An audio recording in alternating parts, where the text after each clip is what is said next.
happened at the bridge that links the mainland in the city of Wilmington with Wrightsville Beach. Police have been on guard all night, keeping people off the island, or at least trying to keep people off the island. Well, we've had one incident. An officer stopped the vehicle, told the person he had to turn around, and the person said he needed to get on the beach to get a vehicle off. The officer said, "I'm sorry, you're going to have to turn around." And the individual full-boarded it and took off onto the beach and ran the blockade. Following him on the island? Yes, sir. A couple of officers caught up with him, and he was charged.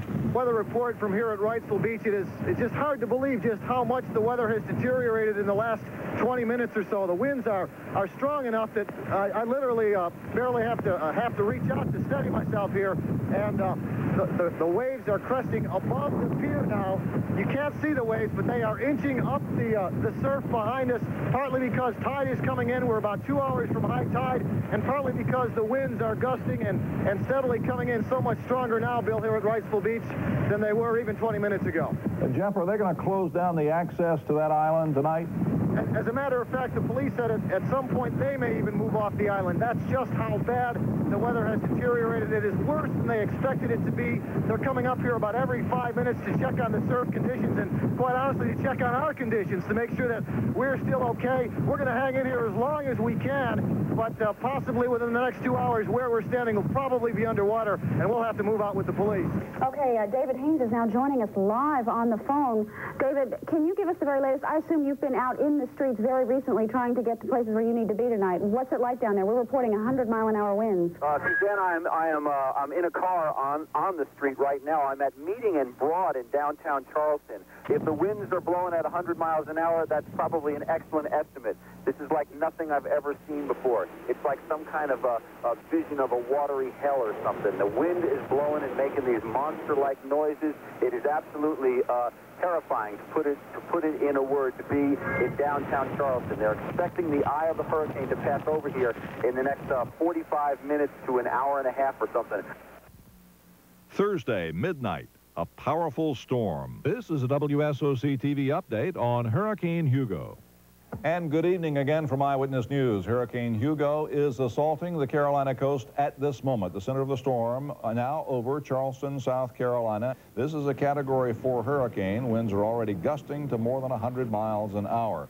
There you see the storm just now assaulting the coastline at Charleston, and anywhere from Charleston north to Georgetown, Murrells Inlet, and Myrtle Beach probably are going to get the worst of that 12 to 17-foot storm surge. Then as the center moves inland, you see the expected path of it very close to Charlotte. That means that tomorrow we're going to have a stormy day, of course, including tonight, too. But tomorrow will probably be worst of all. Some possibility of wind gusts to 60 to 80 miles an hour around here. So we want to make sure that you prepare everything around your house. Make sure that all those loose things, garbage cans and so on, and that the puppy's brought in, because things are going to be a little bit on the tacky side with as much as perhaps 6 to 8 inches of rain around. I think this is catching people off guard. They were expecting it here in Wrightsville Beach to hit landfill about 2 p.m. or 2 a.m. rather. That's what they were preparing for. This has to be a surprise, not just to the folks here in Wrightsville Beach, but all up and down the Carolina coastline. They figured they had at least 2 more hours to get ready for this thing, and folks, it is hit, and it is big, and it is causing one heck of a problem all along the North and South Carolina coast right now. The eye is not going to go through Charlotte, and she thought Smith was crazy, and then it did. Because I looked out the window, and it was just all gray. All the trees were like whirling around in the parking lot outside my apartment. I was like, oh no, this is really happening. My roof could blow off. I could die, you know, and it was scary.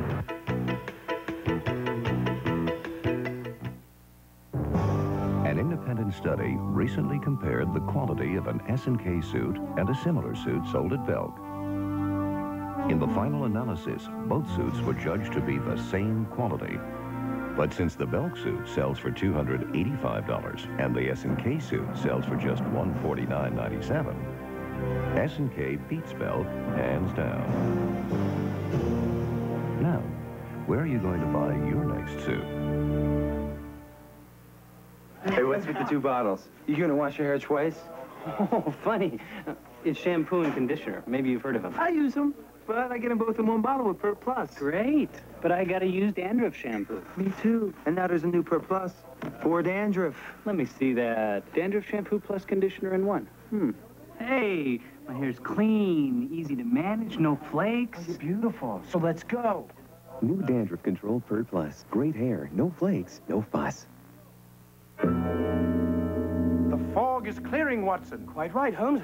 And now, perhaps we can finish the job we came here to do. Ah, what's next on Mrs. Hudson's grocery list? Oh, let's see. Yeah, ketchup. But not just any ketchup, Watson. Only the best for Mrs. Hudson, eh, Holmes? Precisely. And with Food Lion's extra low prices, we can afford to get 2 bottles. By the way, what's Mrs. Hudson fixing for supper? Meatloaf again, Holmes.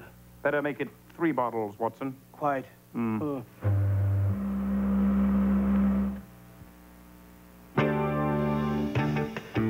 Friday morning, 1 a.m., in the storm. It's calm. There's no rain.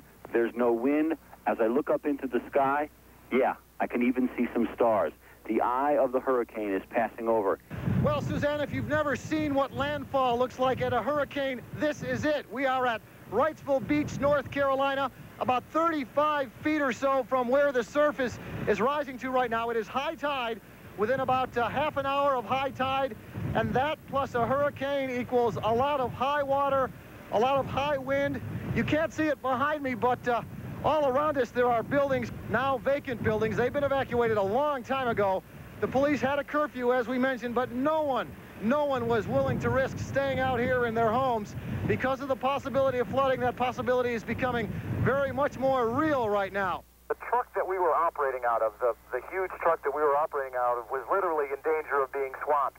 The wind was so hard that we could not get the doors closed. They were pinned, the doors were pinned against the wall of the truck to the point that they were jammed up into the door handles. We could not get the doors closed. We literally had to drive the truck away from the beach with the doors open. We were evacuating, but we thought we may have to leave the truck behind at one point.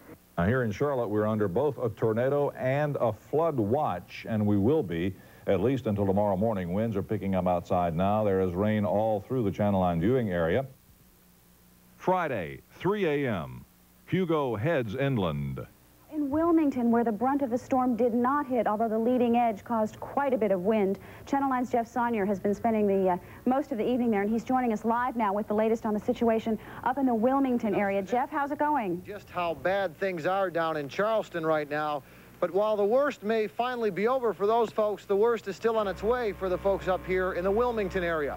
We are now back in business, so to speak, about 10 miles from Wrightsville Beach, where we saw you a little while ago. Now we're near downtown Wilmington, and you know, after spending the entire night right on the surf, right on the beach, it's amazing to see the difference just moving a few miles inland is when it comes to this particular Hurricane Hugo.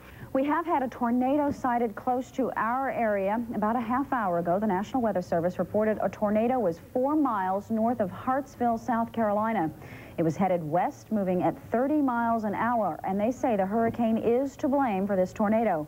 But we do, again, want to remind you that our entire Channel 9 viewing area is under a tornado watch.